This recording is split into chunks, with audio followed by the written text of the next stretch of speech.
तो सबसे पहले हम एक छोटी सी प्रार्थना करेंगे। पिता परमेश्वर, हम आपका धन्यवाद देते हैं कि एक बार फिर से प्रभु आपने हम सबों को इकट्ठा किया, सुरक्षित रखा, दिन प्रतिदिन की आवश्यकताओं को पूरा किया और एक बार फिर अपने विश्राम दिन में लौटा ले आया है। प्रभु हम आपका धन्यवाद देते हैं, आपकी महिमा करते हैं, आपका गुणानुवाद करते हैं और हर एक बातों में प्रभु हम अपने जीवन में तुझे ऊंचा उठाते हैं। यीशु मसीह के नाम से मांगते हैं, आमीन। हम लोग देखेंगे यूहन्ना रचित सुसमाचार उसका 3 अध्याय और उसका 6 वचन को देखेंगे। क्योंकि जो शरीर से जन्मा है वह शरीर है और जो आत्मा से जन्मा है वह आत्मा है। क्या कह रहा है वचन? कि जो शरीर से ऊपर बैठे, जो शरीर से जन्मा है वो शरीर है और जो आत्मा से जन्मा है वो आत्मा है ना।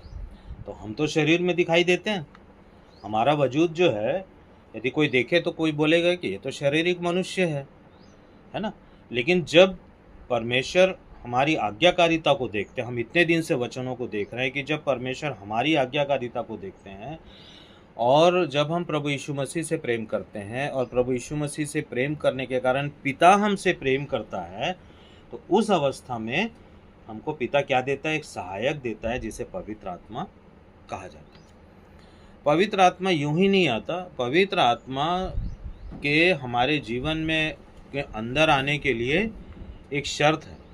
शर्त ये है कि हमको बिना शर्त हमको उससे प्रेम करना पड़ेगा और हमको क्या करना पड़ेगा? उसके वचन का पालन करना पड़ेगा। यूहन्ना 14 अध्याय में हम लोग इस बातों को देखे हैं, है ना। और जब हम उसके वचन का पालन करते हैं तो प्रभु यीशु मसीह कहते हैं कि मैं और पिता दोनों उसके साथ क्या करेंगे? वास करेंगे। यूहन्ना 14:21 में कहता है। इसको पढ़ लेंगे जरा, यूहन्ना 14:21 भी पढ़ लेंगे, फिर हम लोग वचन में जाएंगे। यूहन्ना 14 का 21 वचन।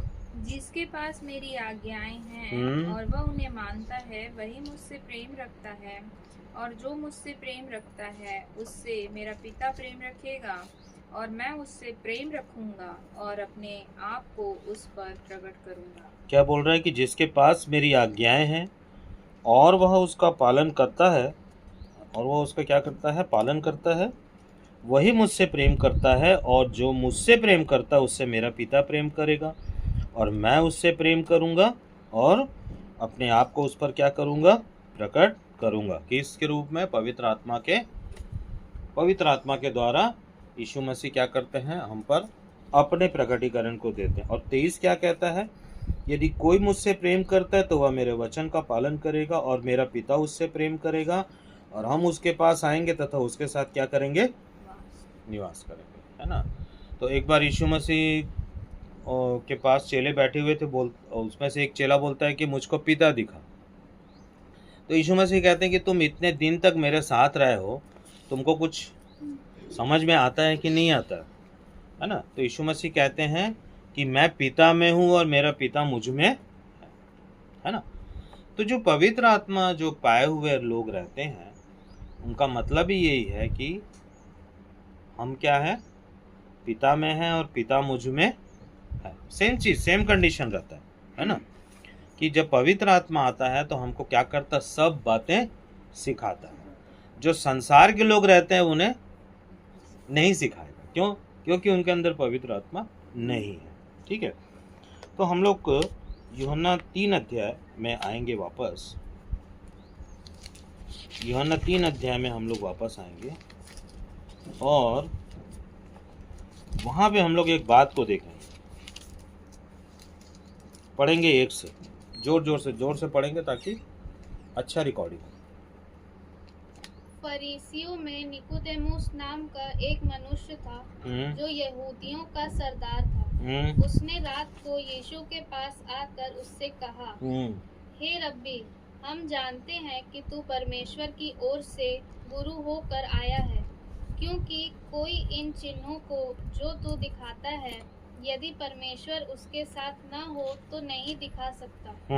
यीशु ने उसको उत्तर दिया, मैं तुझसे सच सच कहता हूँ, यदि कोई नए सिरे से न जन्मे तो परमेश्वर का राज्य देख नहीं सकता। क्या बोल रहा है यहाँ पे? कि मैं तुमसे सच सच कहता हूँ कि जब तक कोई नया जन्म ना ले ले जब तक कोई नया जन्म ना ले ले वो परमेश्वर के राज्य में देख नहीं सकता। ऐसा लिखा है ना कि वह परमेश्वर का राज्य देख नहीं सकता।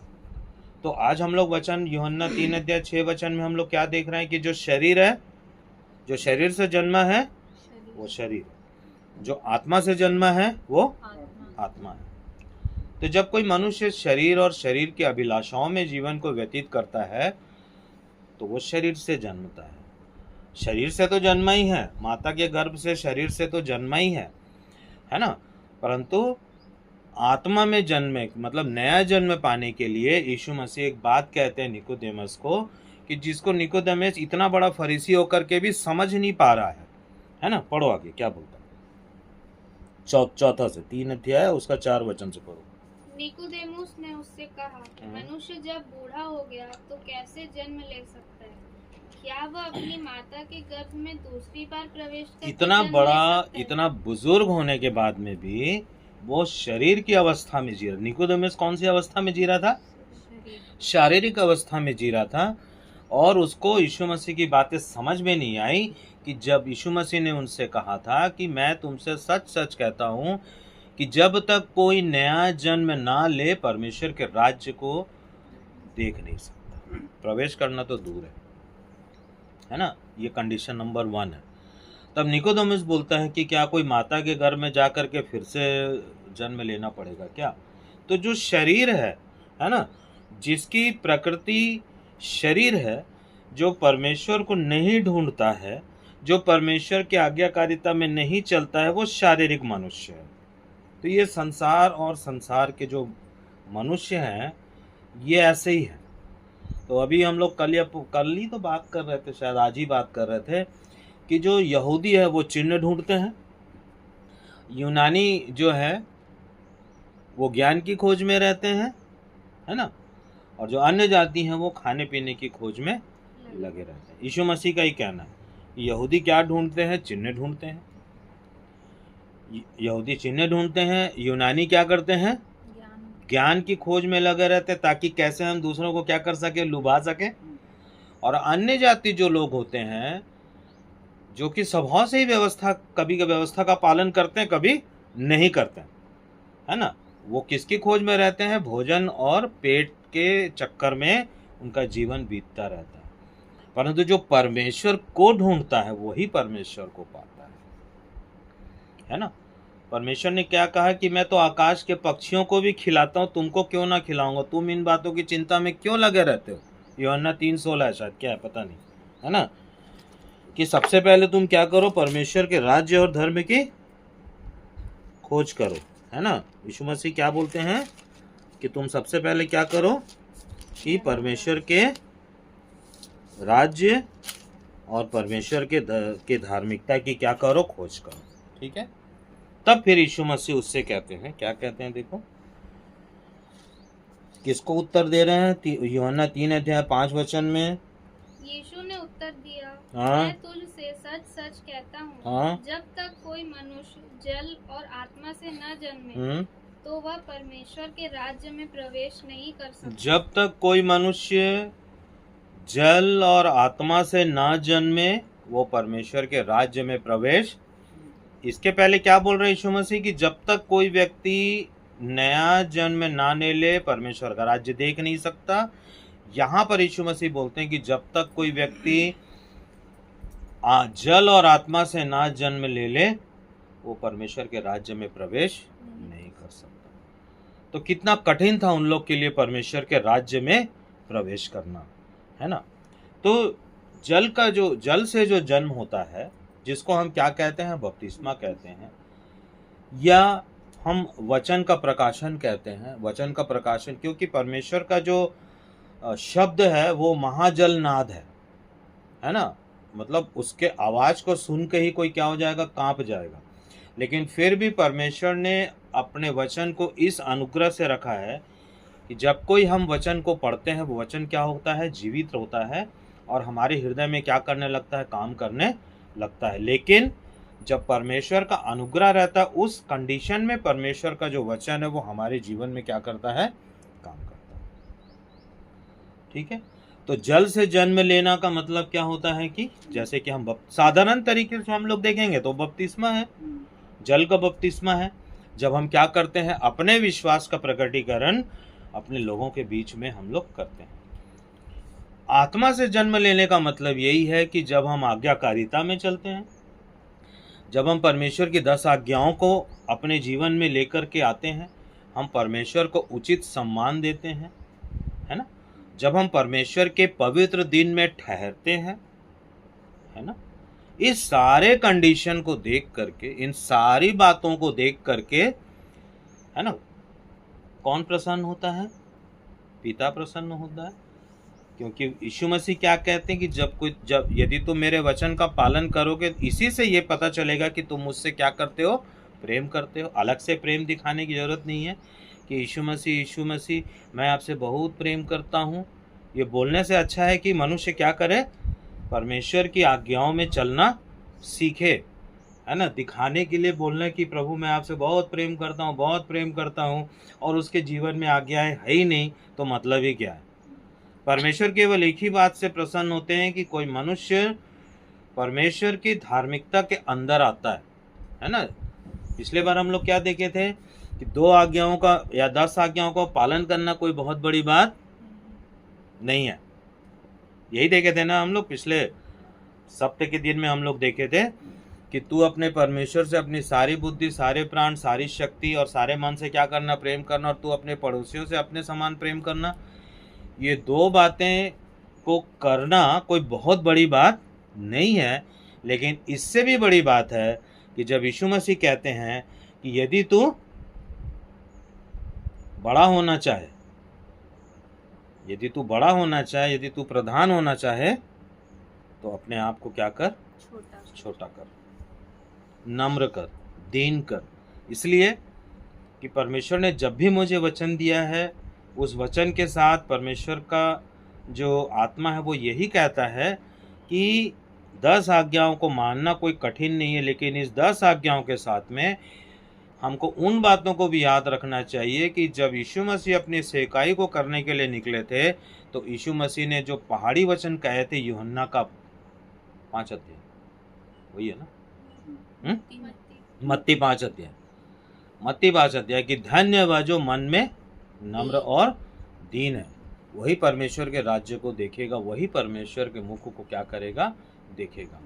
इसलिए यदि कोई बड़ा बनना चाहे तो वो सबका क्या बने, दास बने, और यदि वो प्रधान होना चाहे तो वो अपने आप को और भी नम्र और दीन करे।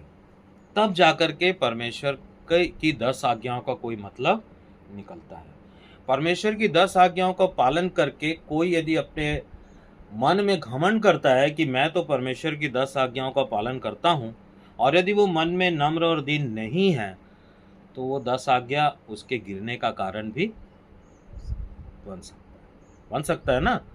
इसलिए परमेश्वर का वचन कहता है, यीशु मसीह कहते हैं कि धन्य वे जो मन के नम्र और दीन है, क्योंकि वे, पढ़ लो उसको, आ जाओ मत्ती में आ जाओ, क्योंकि बहुत ही अच्छा वचन है। मत्ती 5 अध्याय क्या बोल रहे हैं, धन्य है वे जो मन के दीन हैं, हाँ, क्योंकि स्वर्ग का राज्य उन्हीं का है। देखो, धन्य है वे जो मन के दीन है, क्योंकि स्वर्ग का राज्य उन्हीं का है। तो यदि कोई मन का दीन होगा तो परमेश्वर की एक एक बात का क्या करेगा, पालन करेगा। यीशु मसीह ने कहा कि तुम आज्ञाओं को मानना, तो वो आज्ञाओं को क्या करेगा, मानेगा। यीशु मसीह ने कहा है कि तू नम्र और दीन होना, तो वो नम्र और दीन होगा। जब तक कोई दीन नहीं होगा, परमेश्वर उसको ऊंचा नहीं उठाएगा। ऊंचा उठाने का मतलब, मनुष्यों से कभी भी किसी को परमेश्वर ऊंचा नहीं उठाता। ऊंचा उठाने का मतलब है कि परमेश्वर उसके और निकट आता है। आ रहा समझ में, कि परमेश्वर का सदा काल में हमारे निकट रहना, यही हमारी जो है ना सबसे बड़ी उपलब्धि होनी चाहिए। इसलिए 10 आज्ञाओं का पालन करना कोई बड़ी बात नहीं है, लेकिन हमको, यदि हमको बड़ा बनना है तो हमको दास बनना पड़ेगा। और यीशु मसीह ने किस प्रकार अपने चेलों के पांव धोए और उसे तौलिए से पोंछा और कहा कि इसको तुम क्या करना, बोले ना, करना, क्योंकि जब तक देह की पहचान हमारे जीवन में नहीं है तब तक हम यीशु मसीह को कैसे समझेंगे। देह की पहचान क्या है? हमारे जीवन में नम्रता, हमारे जीवन में दीनता और परमेश्वर की आज्ञाओं का हमारे जीवन में शामिल होना और निरंतर परमेश्वर को प्रसन्न करना। क्योंकि जो 10 आज्ञा का पालन करता है वो धर्मी कहलाता है ना, वो धर्मी है ना। अब हम लोग ऐसी जगह पे चलेंगे बाइबल में, है ना, ऐसी जगह पे चलेंगे जहां से परमेश्वर ने चेतावनियों को रखा है ना। उन बातों को हम लोग देखेंगे, निकालेंगे। यहेजकेल 3 अध्याय और उसका 18 वचन। यहेजकेल 3 अध्याय उसका 18 वचन। इससे पहले हम यहेजकेल में जाएं तो मैं एक संक्षिप्त में ये बता दूं कि जो इज़राइल का जो घराना था वो दुष्ट हो चुका था। इज़राइल का जो घराना था वो दुष्ट हो चुका था और परमेश्वर ने यहेजकेल को इज़राइल के घराने के ऊपर एक पहरुआ नियुक्त किया। पहरेदार, पहरुआ। पहरेदार का मतलब क्या होता है? पहरुआ का मतलब क्या होता है? घर की देखभाल करता है, उनकी रक्षा करता है, उनको चेतावनी देता है। हाँ, समय समय पे बताता है ऐसा करो, ऐसा। समय समय पे बताता है कि ये करो, ये करो, ये ना करो। तो परमेश्वर ने यहेजकेल को क्या किया था? पहरुआ नियुक्त किया था। ठीक उसी प्रकार से आज का जो अंत का दिन है, अंत का समय चल रहा है, और जिस प्रकार से यीशु मसीह ने लूका 21 में कहा था कि अंत का दिन का जो लक्षण है वो ये होगा कि एक देश दूसरे देश पर क्या करेगा? चढ़ाई करके बैठे हुए हैं। इज़राइल ईरान पर हमला कर रहा है, ईरान इज़राइल पर हमला कर रहा है, रशिया जो है वो यूक्रेन पर हमला कर रहा है, यूक्रेन रशिया पर हमला कर रहा है, भारत जो है वो पाकिस्तान पर हमला किया, पाकिस्तान भारत पर हमला कर रहा है। अमेरिका चाहता है कि मैं ईरान को नष्ट कर दूं, इज़राइल भी चाह रहा है कि बम गिरा के मार दूं। लेकिन एक दिन ऐसा आएगा जब यरूशलेम सेनाओं से क्या हो जाएगा? घिर जाएगा। और यीशु मसीह कहते हैं कि जब तुम यरूशलेम को सेनाओं से घिरा हुआ देखो तो समझ लो कि मेरा आना निकट है। हमको चिन्ह दे दिया गया है ना, बता दिया गया है कि मेरा यीशु मसीह का आगमन कब होगा। और जिस प्रकार से हम अभी अंतर्राष्ट्रीय परिस्थिति को देखते हैं तो तब हमारा जो यीशु मसीह के आगमन की प्रतीक्षा और मजबूत हो जानी चाहिए, है ना, और मजबूत होना चाहिए। पहला 10 आज्ञा में निरंतर चलना, अपने मन में नम्र और दीन होना, और तीसरा यीशु मसीह के आगमन की हर दिन क्या करना? प्रतीक्षा, उसके आगमन की बाट जोड़नी। ये 3 बातें हमारे जीवन में महत्वपूर्ण। चलो हम लोग यहेजकेल 3 का हम लोग 18 देखेंगे। पढ़ो, इसलिए मैंने जोर से पढ़ेंगे। 3:18। जब मैं दुष्ट से कहूँ तू निश्चय मरेगा, और यदि तू उसको न चिताए और न दुष्ट से ऐसी बातें कहे जिससे कि वह सचेत हो और अपना दुष्ट मार्ग छोड़कर जीवित रहे, तो वह दुष्ट अपने अधर्म में फंसा हुआ मरेगा। हाँ? परंतु उसके खून का लेखा मैं तुझी से लूंगा। समझ रहे हो ये क्या बोल रहा है? कि तुम्हारा बचना काफी नहीं है और तुमको मैंने ठीक यहेजकेल के समान इस धरती पर पहरुआ नियुक्त किया है। जैसे परमेश्वर ने यहेजकेल को पहरुआ नियुक्त किया था, उसी प्रकार से परमेश्वर ने हमें भी क्या नियुक्त किया है? पहरुआ नियुक्त किया है। ये इतना रिकॉर्डिंग करने की आवश्यकता क्या है? ठीक है, हमको कोई चर्च में नहीं बुलाता, लेकिन इस रिकॉर्डिंग को जो सुनता है वो वचन को सुन रहा है। वो वचन को सुन करके भी यदि विश्वास नहीं करता कि हमको परमेश्वर की आज्ञाकारिता में जीना है, तो परमेश्वर मुझसे लेखा नहीं लेगा। अब ध्यान से सुनो, है ना, परमेश्वर क्या कहते हैं?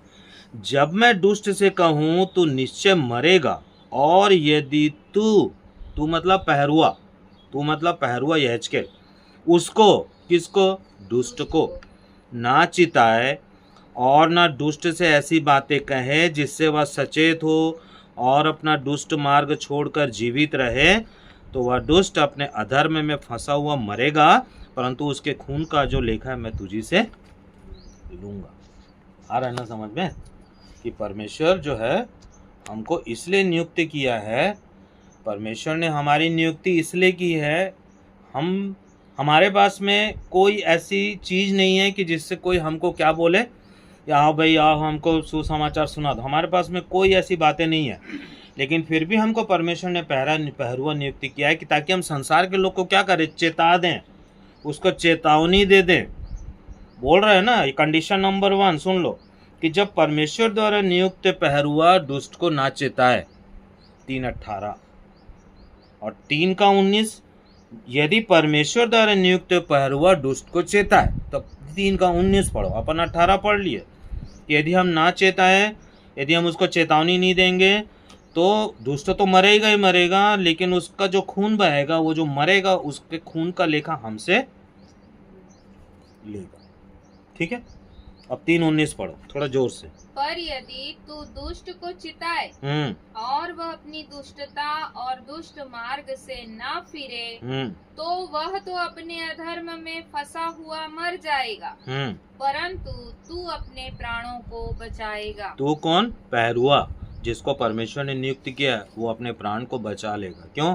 क्योंकि पृथ्वी पर रहने के दिनों में उसको जितना भी समय मिला, जितना भी मौका मिला, उसने क्या किया? चेतावनी दिया कि अभी भी समय है, तू फिर जा, पश्चाताप कर ले, है ना। क्योंकि जो परमेश्वर की अनाज्ञाकारिता में चलते हैं वो मरेंगे, वो मृत्यु में जाएंगे और उनका दूसरा पुनरुत्थान होगा।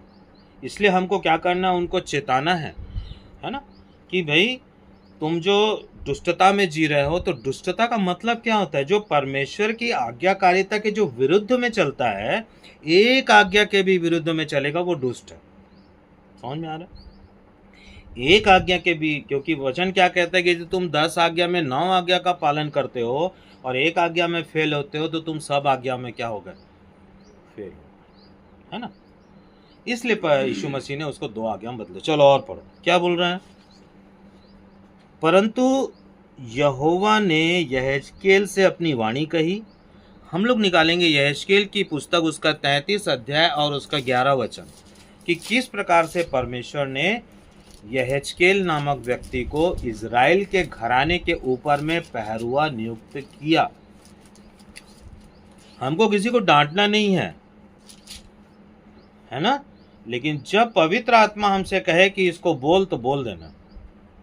समझ में आ रहा है ना? आपने बुद्धि से भी नहीं बोलना। पढ़ो। इसलिए तू मतलब यहेजकेल, उनसे मतलब इज़राइल के घराने या दुष्ट। हाँ पढ़ो। इसलिए तू उनसे यह कह, परमेश्वर यहोवा की यह वाणी है, मेरे जीवन की सौगंध, मैं दुष्ट के मरने से कुछ भी प्रसन्न नहीं होता, परंतु इसके लिए दुष्ट अपने मार्ग से फिरकर जीवित रहे। हे इज़राइल के घराने, तुम अपने अपने बुरे मार्ग से फिर जाओ, तुम क्यों मरो। यहाँ पे परमेश्वर क्या कहते हैं कि मेरे जीवन की सौगंध, क्योंकि परमेश्वर के ऊपर कोई नहीं है, तो परमेश्वर किसकी कसम खाएगा? अपनी कसम खाएगा ना। तो परमेश्वर किसकी कसम खाएगा? वो तो अपना ही कसम खाएगा ना। तब यहाँ पे परमेश्वर यहोवा कहते हैं कि मेरे जीवन की सौगंध, कि मैं दुष्ट के मरने से प्रसन्न नहीं होता हूं, है ना। कुछ भी प्रसन्न नहीं होता हूं, परंतु इससे प्रसन्न होता हूं कि दुष्ट अपने मार्ग से फिर जाए और जीवित रहे। हे इज़राइल के घराने, तुम अपने बुरे मार्ग से फिर जाओ, तुम क्यों मरो। सारा जो खेल है वो अनाज्ञाकारिता का है ना, कि जो लोग अनाज्ञाकारिता में आज भी चल रहे हैं, जो परमेश्वर के सामर्थ्य को या परमेश्वर के द्वारा इस पृथ्वी के रचे जाने को तुच्छ जानते हैं, लेकिन वो कहते तो हैं कि प्रभु यीशु मसीह की जय हो, लेकिन उनके जीवन में कहीं पर भी परमेश्वर के लिए महिमा नहीं होती। इसलिए नहीं होती है क्योंकि वो अनाज्ञाकारिता का जीवन जी रहे हैं, और शैतान उनको क्या करके रखा है? बहका करके रखा है, और बोलता है कि तुम तो इसी में ही ठीक हो। तो यहाँ पे हमको क्या ध्यान देना है कि परमेश्वर का वचन धर्मी और दुष्ट दोनों को चेतावनी देता है। अभी हम लोग क्या बोले कि आप, यदि हम 10 आज्ञाओं का पालन कर ले, फिर भी हम कुटिलता के मार्ग में चलें तो वो हम मरेंगे। धर्मी क्या हो जाएगा? मरेगा, कभी भी वो दोबारा उसका कल्याण नहीं होगा। पढ़ो, धर्मी को क्या चेतावनी देता है? 33-18 पढ़ो। यहेजकेल 33-18। जब धर्मी अपने धर्म से फिरकर कुटिल काम करने लगे, तब निश्चय वह उनमें फंसा हुआ मर जाएगा। उसमें फंसा रह जाएगा, और फंसे फंसे क्या हो जाएगा? मर जाएगा। क्यों? क्योंकि धर्मी जो है वो व्यवस्था को तुच्छ नहीं जानता है। एक धर्मी व्यक्ति परमेश्वर की व्यवस्था का पालन करने से प्रसन्न रहता है। जब हम परमेश्वर की व्यवस्था यानी कि 10 आज्ञाओं को जब हम अपने जीवन में महत्व देते हैं तो हम इससे क्या रहते हैं? व्यवस्था से हम प्रसन्न रहते हैं। लेकिन जब इनसे फिर करके यदि कोई व्यक्ति कुटिल काम करने लगे तो वो उसमें फंसा फंसा क्या हो जाएगा? उसका लौटने का चांसेस नहीं है। आगे पढ़ो।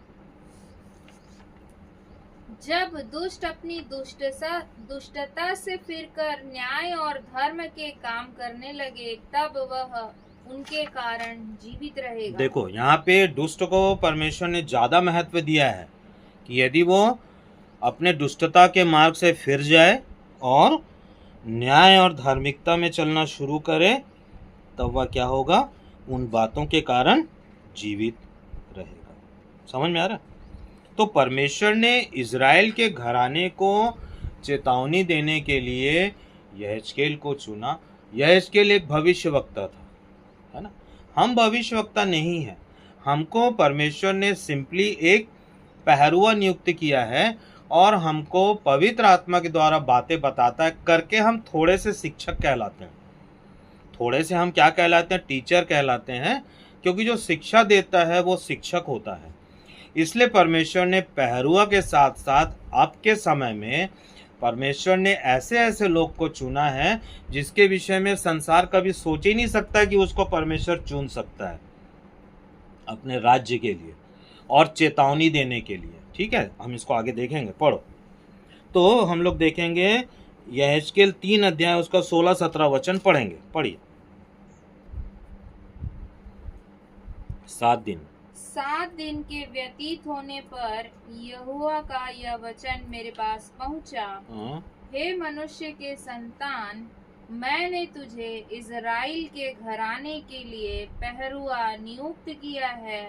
तू मेरे मुंह की बात सुनकर उन्हें मेरी ओर से चिताना। ध्यान देना है, हमको अपने बुद्धि से कोई भी बात किसी दुष्ट को नहीं कहना है। समझ रहे हो ना यहाँ पे बातें? नीरज, समझ रहे हो ना?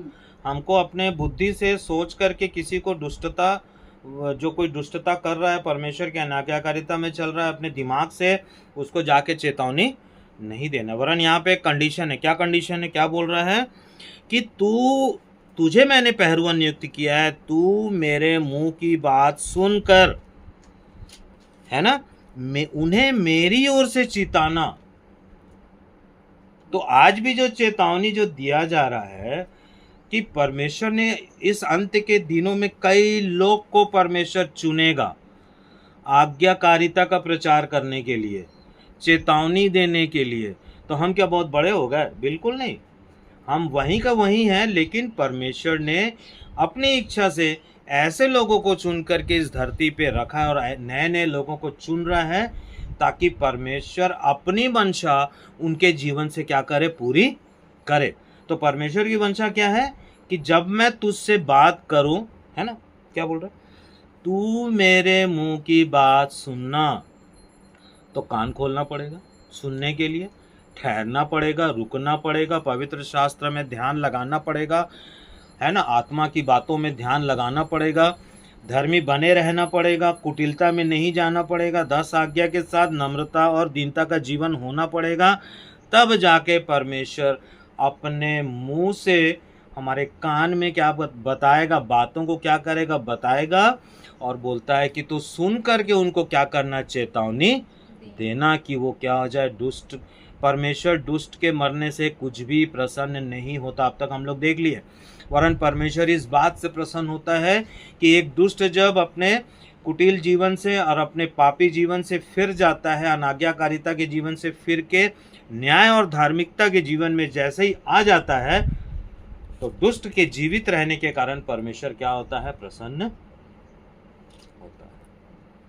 लेकिन धर्मी बोलेगा कि मैं तो धर्मी हूँ, मैं 10 आज्ञा का पालन करता हूँ, और वो घमंड में आ जाए और नम्रता और दीनता को भूल जाए, परमेश्वर के द्वारा दी गई बातों को और चेतावनियों को अपने तक सीमित रख ले, आलसी बन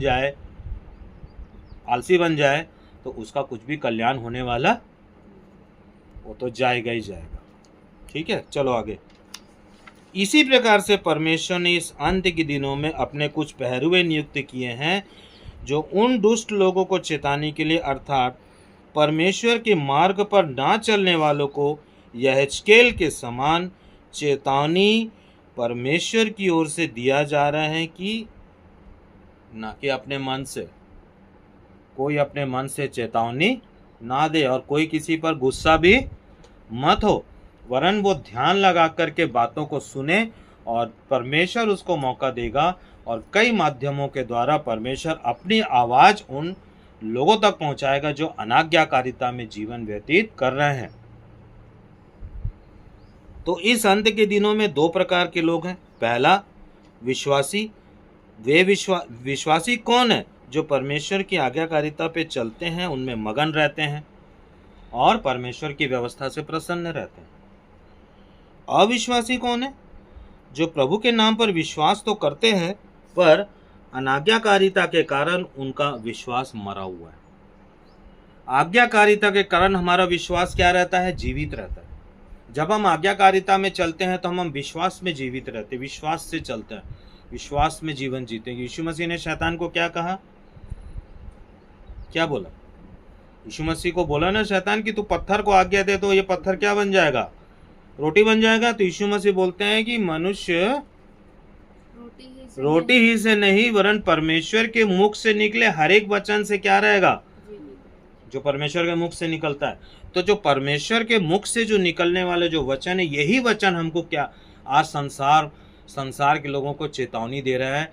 उन लोगों को चेतावनी दे रहा है जो अपने आप को धर्मी तो समझते हैं, परंतु अनाज्ञाकारिता के कारण उनका विश्वास क्या है? मरा हुआ है। ऐसे लोग को परमेश्वर क्या कर रहा है? अपने नियुक्त किए हुए पहरुए या पहरेदार या जरा मरा थोड़ा मोड़ा शिक्षक है ना, उनके माध्यम से क्या कर रहा है? परमेश्वर चेतावनी दे रहा है। बहुत ही गंभीर बात है ये। आज 99% कलीसिया जो है वो दुष्टता में फंसी हुई है। कलीसिया चर्च जो है वो एक क्लब बन गया है।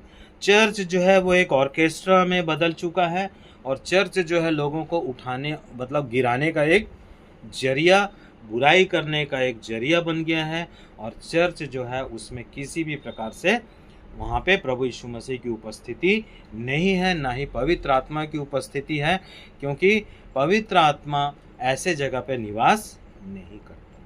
पवित्र आत्मा उन्हीं के जीवन में आता है और उन्हीं के जीवन में निवास करता है जो परमेश्वर की व्यवस्था से क्या रहते हैं? प्रसन्न रहते हैं। व्यवस्था का मतलब ये नहीं है कि जो मूसा की व्यवस्था, परमेश्वर की व्यवस्था, जो परमेश्वर की आज्ञा है वो 10 आज्ञा है। और जब यीशु मसीह आए तो उन्होंने कहा कि धन्य है जो मन के दीन है, क्योंकि वे स्वर्ग के राज्य में प्रवेश करेंगे, है ना। धन्य वे जो नम्र हैं, क्योंकि वो परमेश्वर के मुख को देखेंगे। इस तरह से यीशु मसीह ने मत्ती 5 अध्याय में पहाड़ी वचन में पहले से ही उन बातों को कर दिया है। लेकिन आज चर्चेस का ध्यान इन सब बातों में बिल्कुल ही नहीं है। ऑर्केस्ट्रा रह गया है, नाच गाना रह गया है, चर्चेस में तमाशा रह गया है, और लोग सप्ताह में एक बार जाते हैं और उस प्रकार से वापस आ जाते हैं। कुछ सुनते हैं, कुछ नहीं सुनते हैं, और कुल मिलाकर के उनका जीवन जो है वो दुष्टता से भरा हुआ है। इसलिए यदि परमेश्वर ने मुझको पहरुआ नियुक्त किया है और परमेश्वर मुझसे कुछ कह रहा है, तो मैं इसी वचन के अनुसार जो कुछ मैं परमेश्वर से सुनता हूँ, जो कुछ परमेश्वर मुझे बताते हैं, इस वचन को मैं चेतावनी के रूप में उन सबको भी बोलना चाहता हूँ कि जो दुष्टता में आज चल रहे हैं, जिनके जीवन में पवित्र आत्मा नहीं है, जिनके जीवन में आज्ञाकारिता नहीं है, वो चर्च मरा हुआ चर्च है, वो चर्च वो मरी हुई कलीसिया है। जब हम प्रकाशित वाक्य की कलीसिया में आते हैं, अंतिम समय की कलीसिया कौन सी है? कौन सी कलीसिया है? बताओ भाई जल्दी। नहीं, सबसे अंतिम दिनों की जो कलीसिया, अंतिम कलीसिया,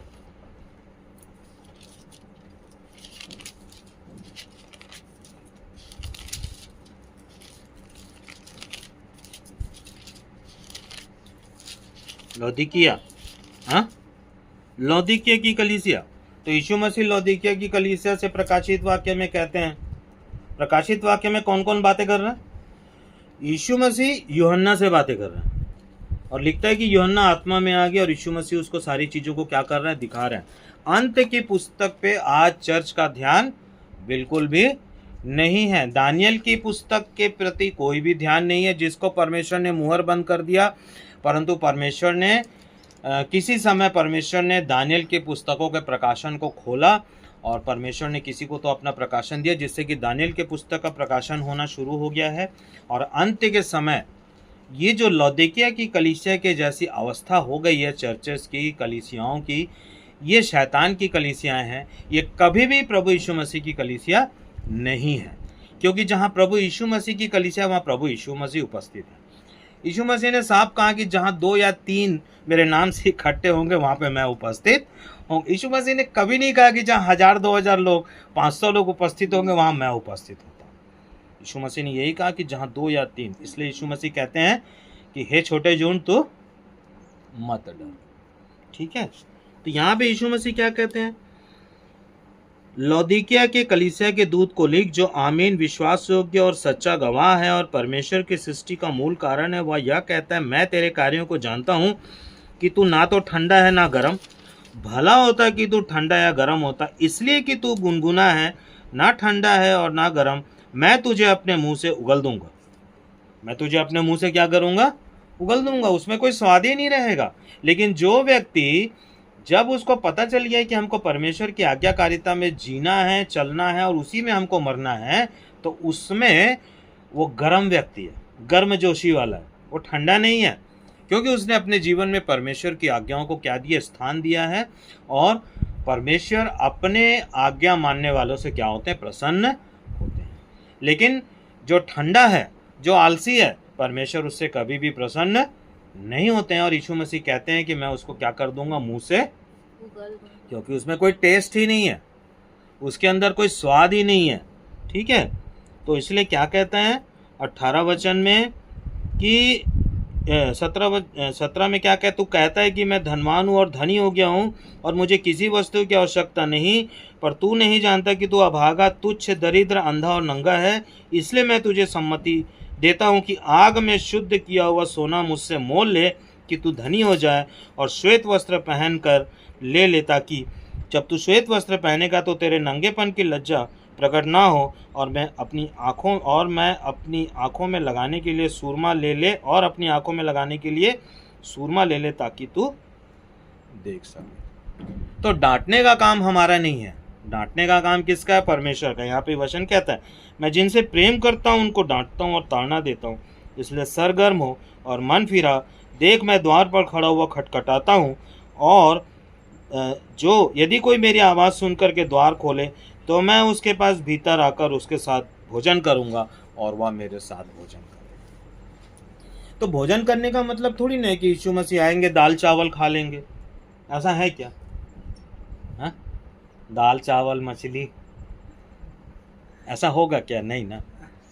भोजन करने का मतलब है कि जिन बातों को यीशु मसीह ने आज्ञाकारिता के रूप में अपने जीवन से प्रकट किया है ना। मेरा भोजन यह, यीशु मसीह क्या बोले? मेरा भोजन यह है कि मैं परमेश्वर की इच्छा को क्या करूं? पूरा करूं। और परमेश्वर भी चाहते कि हमारा भोजन भी यही होना चाहिए कि हम परमेश्वर की इच्छा को क्या करें? पूरा करें। और परमेश्वर की इच्छा यही है कि हम परमेश्वर के राज्य और धार्मिकता की खोज करें।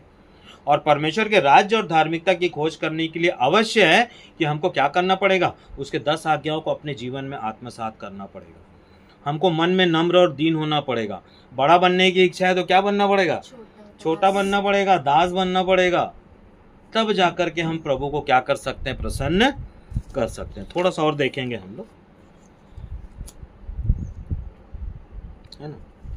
तो यहेजकेल 3 का 26-27 चलो जो फटाक से निकालो जल्दी से। तो ये अंत के दिनों में क्या है? परमेश्वर के द्वारा नियुक्त किया गया है ताकि हम क्या करें? न्याय और धार्मिकता के विषय में परमेश्वर की ओर से चिताने वाले हैं और होंगे। ये वे लोग हैं जिनसे परमेश्वर समय समय पर बातें करके उनके मुंह को खुलवाकर चेतावनी के वचन के साथ अनुग्रह के वचन को बुलवाता है। पढ़ो 3:26-27।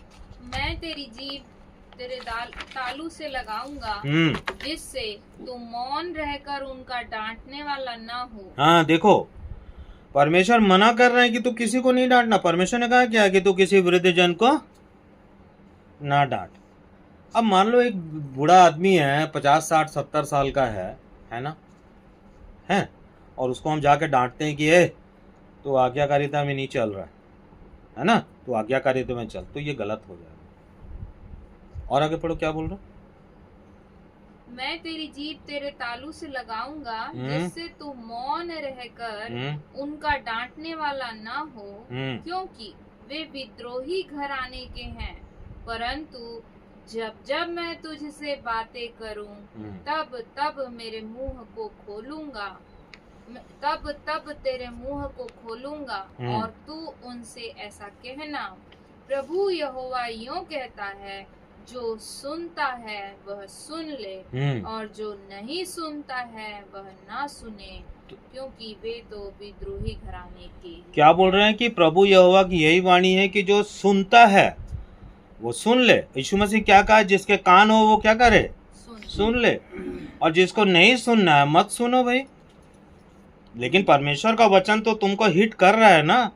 आज के जो चर्चेस हैं, आज मुझे रिकॉर्डिंग करने की आवश्यकता क्यों पड़ी? इसलिए पड़ी है ताकि मैं नहीं चाहता हूँ कि मैं चेताऊँ ना, मैं चाहता हूँ परमेश्वर के वचन के अनुसार कि मैं उनको चेताऊँ, क्योंकि परमेश्वर का वचन जब मेरे पास में पहुँच रहा है तो जो वचन परमेश्वर मुझे दे रहे हैं उस वचन को लेकर के जब मैं इसमें रिकॉर्डिंग कर रहा हूँ, या इस रिकॉर्डिंग को जितने लोग सुन रहे हैं वो परमेश्वर की ओर से चिताए जा रहे हैं, ना कि मेरी ओर से। दूसरा परमेश्वर का वचन ये कहता है कि यह प्रभु यहोवा की यही वाणी है, जो जिसके कान हो, जो सुनता है वह सुन ले। जो सुनता है मतलब जिसके कान हो वो क्या कर ले? सुन ले। और जो नहीं सुनता है वो ना सुने। और जो नहीं सुनता है वो ना सुने, क्योंकि ये लोग कैसे हैं? ये विद्रोही घराने के हैं।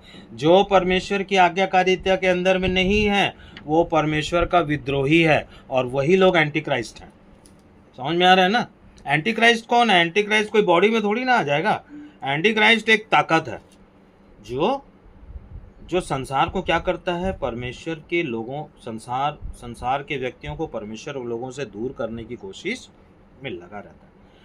और जबकि आज हम लोग देखें कि परमेश्वर एक दुष्ट के नाश होने से कुछ भी प्रसन्न नहीं होता। परमेश्वर तो चाहते हैं, यीशु मसीह तो चाहते हैं कि सबका, परमेश्वर चाहते हैं कि सब उद्धार पाए, कोई भी मनुष्य उद्धार से वंचित ना हो। परंतु उसकी शर्त है कि भाई जिसका कान होगा वह सुनेगा, और जिसका कान होगा वो नहीं सुनेगा। हम लोग एक विषय पे चर्चा करके आज हम लोग बंद करेंगे कि जब आदम हवा को तो सीधा सीधा शरीर से बनाया गया था, वे पूरे एडल्ट थे, वे पूरे जवान थे, और आदम हवा से उत्पन्न हुए दो बच्चे, कैन और हाबिल।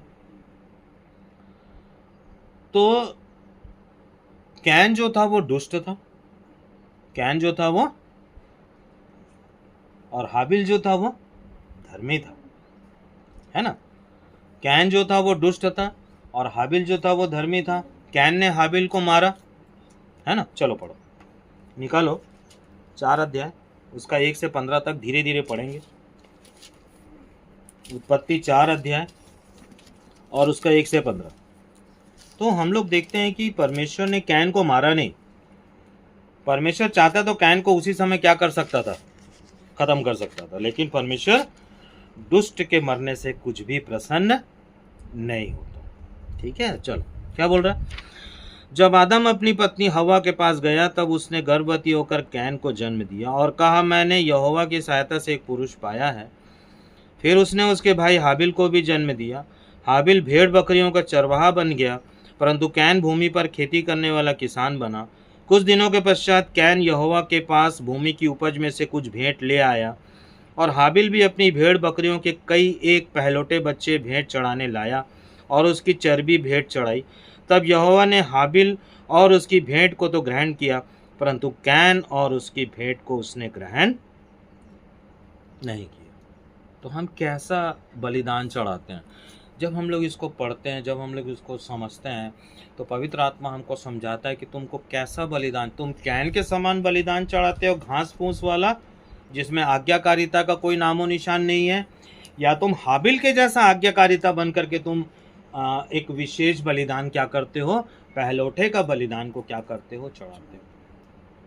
ठीक है, और क्या हुआ आगे देखो, है ना। तब यहोवा ने कैन से कहा, अच्छा, तब कैन अति क्रोधित हो गया, कैन और उसकी भेंट को ग्रहण नहीं किया परमेश्वर ने। कैन क्रोधित हो गया, उसके मुंह पर उदासी छा गई। तब यहोवा ने कैन से कहा, तू क्यों क्रोधित हुआ और तेरे मुंह पर उदासी क्यों छा गई? यदि तू भला करे मतलब यदि तू आज्ञाकारिता में चलो, जिस प्रकार से तुझको आदम और हव्वा ने भेंट देने की जो बातों को बताया है, तेरे को उस पर चलना चाहिए, आज्ञाकारिता में चलना चाहिए। तू तो आज्ञाकारिता में नहीं चल रहा, लेकिन परमेश्वर को इतना तुच्छ समझ लिया कि घास फूस का भेंट लेकर के आ गया। ऐसा नहीं था कि घास फूस उसका प्रथम नहीं था, उसका प्रथम उपज था, लेकिन परमेश्वर घास फूस और फालतू के बलिदान से प्रसन्न है। परमेश्वर उस बलिदान से प्रसन्न होता है जिसमें परमेश्वर की इच्छा निहित रहती है।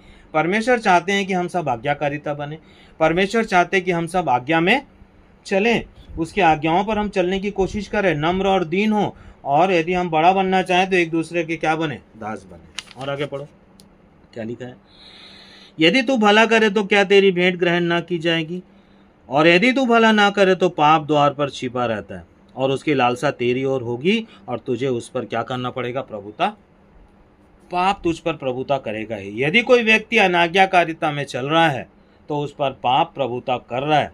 यदि कोई व्यक्ति भला करना चाहता है तो भला करने का मतलब ही यही है कि वो आज्ञाकारिता में चलना चाहता है। यदि कोई व्यक्ति आज्ञाकारिता में चलना चाहता है तो यही भला काम है, अच्छा काम यही है परमेश्वर की दृष्टि में, है ना। हमको मनुष्य को नहीं दिखाना है, परंतु हमको किसको दिखाना है, परमेश्वर को दिखाना है।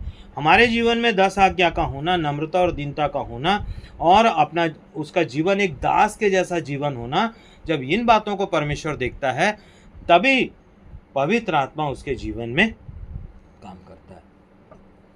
ठीक है, और कैन जो था वो अगले ही पल में लपक करके हाबिल को मार दिया, उसका खून नीचे गिरा। परमेश्वर से बार बार पूछते हैं कि तेरा भाई कहाँ है, तेरा भाई कहाँ है? मेरे को क्या पता, मेरे को क्या पता, मैं उसका रखवाला हूँ क्या? बोल रहे हो, पढ़ो उसको। तब कैन ने अपने भाई हाबिल से कुछ कहा, और जब वे मैदान में थे तब कैन ने अपने भाई हाबिल पर चढ़कर उसे घात किया। तब यहोवा ने कैन से पूछा, तेरा भाई हाबिल कहाँ है? उसने कहा, मालूम नहीं, क्या मैं अपने भाई का रखवाला हूँ? उसने कहा, तूने क्या किया? तेरे भाई का लहू भूमि से मेरी ओर चिल्ला चिल्ला कर मेरी दुहाई दे रहा है। हाबिल का लहू जो है, आज देखते हैं ना हम लोग सीआईडी वाईडी में देखते हैं कि जो खून थोड़ा सा गिरा रहता है उसको खुरच के लेके जाते हैं और मैच करते हैं, और अपराधी को क्या कर लेते हैं, और ये भी पता लगा लेते हैं कि मरा हुआ आदमी का चेहरा तो नहीं दिख रहा, लेकिन मरा हुआ आदमी फलाना फलाना पता लगाते हैं ना। तो जब हाबिल का लहू गिरा तो वो क्यों ना चिल्लाएगा, उसकी चिल्लाहट क्यों ना होगी? इसी प्रकार से जब यीशु मसीह का लहू गिरा इस धरती पे, तो यीशु मसीह का भी लहू चिल्ला चिल्ला कर कहता है कि देखो मैं परमेश्वर का आज्ञाकारी रहा। यही बात को लहू चिल्लाता है, यही बात जो है यीशु मसीह का लहू भी चिल्ला चिल्ला कर कहता है कि जिस प्रकार से मैं पिता का आज्ञाकारी रहा, उसी प्रकार से तुम भी पिता के आज्ञाकारी बनो। मैं उन तमाम चर्च और तमाम कलीसियाओं से कहना चाहता हूँ कि ना तो वे सप्ताह के दिन में आराधना नहीं करते, ना सप्ताह को पवित्र मानते, क्योंकि 10 आज्ञाओं में चौथी आज्ञा यही लिखा है कि तू सप्ताह के दिन को क्या करना, पवित्र मानना। तो वो परमेश्वर का सम्मान ही नहीं करते, सप्ताह के दिन को लांग करके संडे को चले जाते हैं और बोलते हैं कि हम क्या पा गए हैं, यीशु मसीह का पुनरुत्थान हो गया है तो हमारा भी पुनरुत्थान हो जाएगा। ऐसा नहीं है। इससे पहले कि हमारा पुनरुत्थान हो, हमको परमेश्वर के विश्राम दिन में आना पड़ेगा। और जब हम परमेश्वर के विश्राम दिन में आएंगे, और जब हम परमेश्वर के विश्राम दिन में इस धरती पर का विश्राम दिन को जिएंगे, 10 आज्ञाओं में हम जीवन व्यतीत करेंगे, नम्र और दीन रहेंगे, पहाड़ी वचन हमारे जीवन में काम करेगा।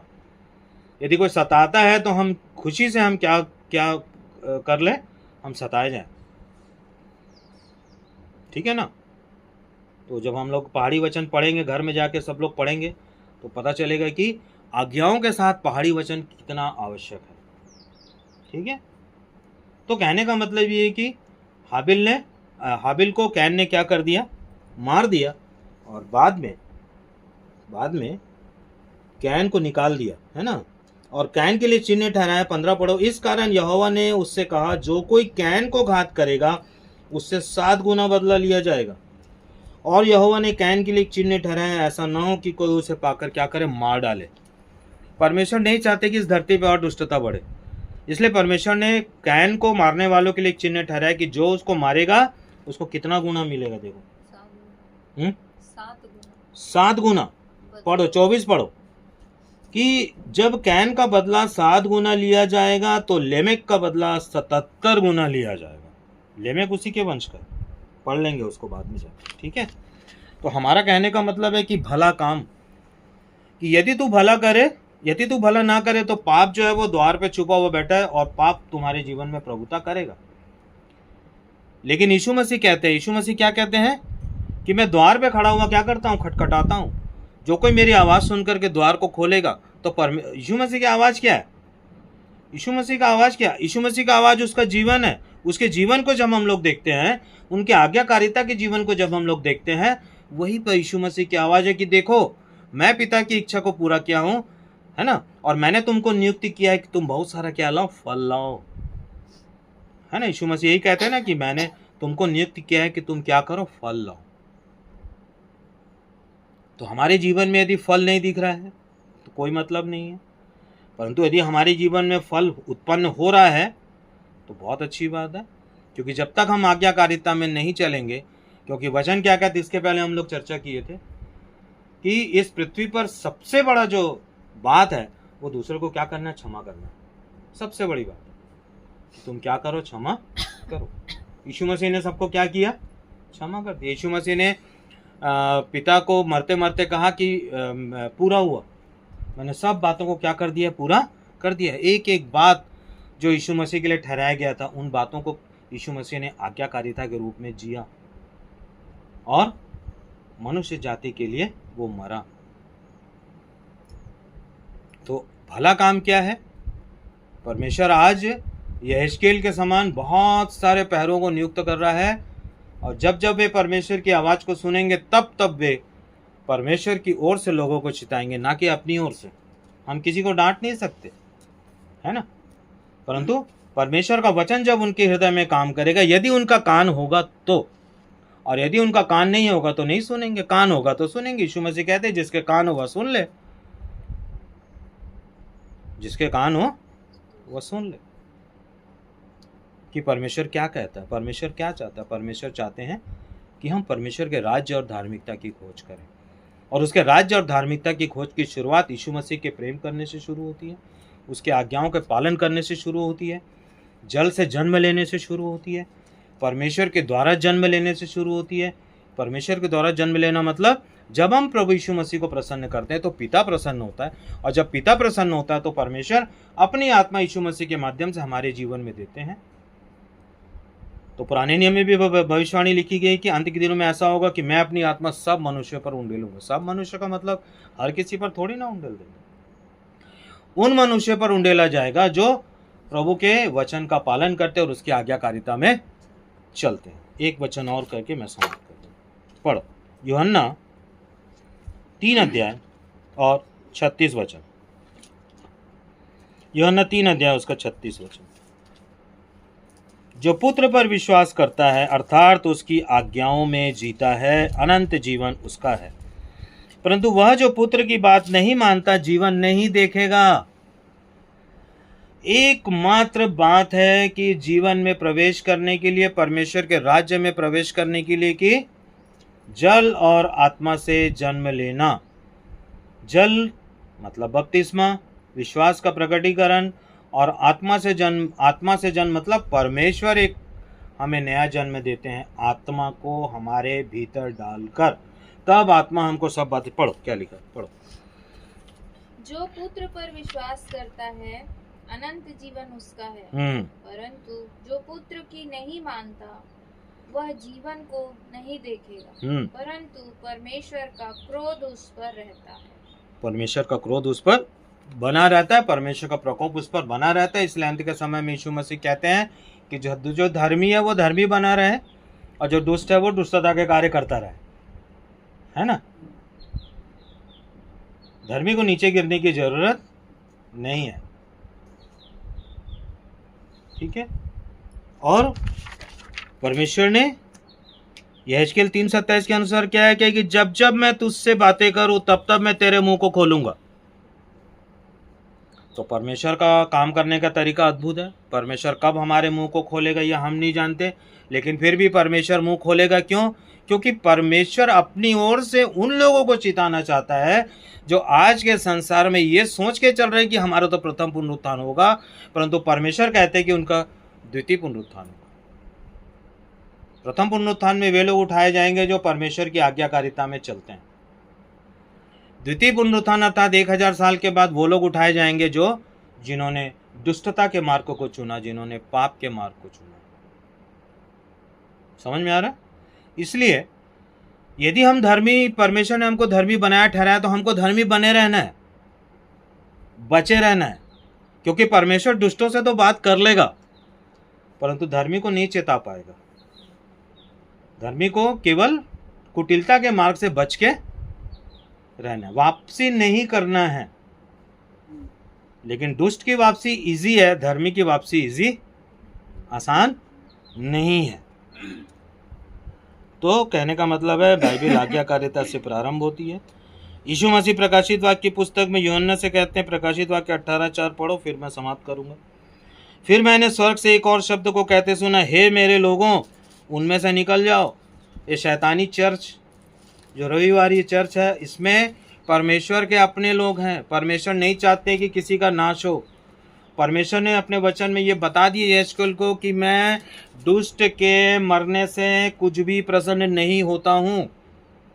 और परमेश्वर एक पहरुए नियुक्त, परमेश्वर के द्वारा नियुक्त एक पहरुए के होने से, परमेश्वर के वचन के पहुँचने से, मैं वचन के अनुसार जो परमेश्वर के चेतावनी है, जिसमें यीशु मसीह ने यूहन्ना से कहा, उनको बोलो हे मेरे लोगों, उनमें से निकलो, है ना, जिससे कि तुम उसके पापों अर्थात अनाज्ञाकारिता के सहभागी ना बनो। परमेश्वर का वचन आज भी चेतावनी दे रहा है उन लोगों को कि उसमें से निकल जाओ, आज्ञाकारिता के मार्ग में चलना शुरू करो। परमेश्वर के प्रति 4 आज्ञा और मनुष्यों के प्रति जो 6 आज्ञाएं हैं उन पर जियो। अपना जीवन जो है वो नम्रता और दीनता में बनाए रखो, है ना। और एक दास की भांति परमेश्वर का एक पात्र बनकर इस जीवन को क्या करो, जियो। उसी मिट्टी से दुष्ट भी पैदा होते, उसी मिट्टी से धर्मी भी बनते हैं। परमेश्वर उनको धर्मी भी बनाता है। ये चाहत पर निर्भर है कि हमको दुष्ट बने रहना है या धर्मी बनना है। दुष्ट के लिए फिरने का मार्ग बड़ा आसान है, क्योंकि परमेश्वर कहते हैं यदि दुष्ट जो है वो अपने कुटिलता के मार्ग से और पाप के मार्ग से फिरे और न्याय और धार्मिकता के काम को करे तो वो जीवित रहे। तो परमेश्वर इस वचन के बोले जाने से हम सब पर आशीष करे, और उन पर जो इस वचन को ऑनलाइन सुनेंगे उनके लिए ये वचन बहुत ही आवश्यक है कि परमेश्वर इस अंत के दिनों में उनसे कह रहे हैं कि हे मेरे लोगों, उनमें से निकलो। तो जितने भी लोग वहाँ पे पाए जाते हैं सब परमेश्वर के लोग हैं, लेकिन नहीं निकलेंगे। और समय यदि आ गया और यीशु मसीह का आगमन हो गया तो अनुग्रह का टाइम ख़त्म हो जाएगा। अभी अनुग्रह का समय है।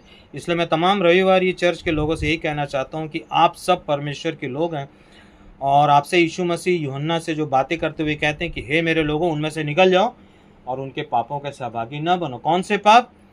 अनाज्ञाकारिता के पाप। क्योंकि परमेश्वर जानता है कि आपके अंदर क्या अच्छाई और क्या बुराई है। परमेश्वर ये भी जानता है कि हमारे अंदर क्या अच्छाई और क्या बुराई है। इसलिए परमेश्वर का वचन जब किसी के कानों पे पड़े, यदि वो सुनता है तो फिरे और फिर करके परमेश्वर के वचन के अनुसार जीवन जीना शुरू करे। सबको जय मसीह।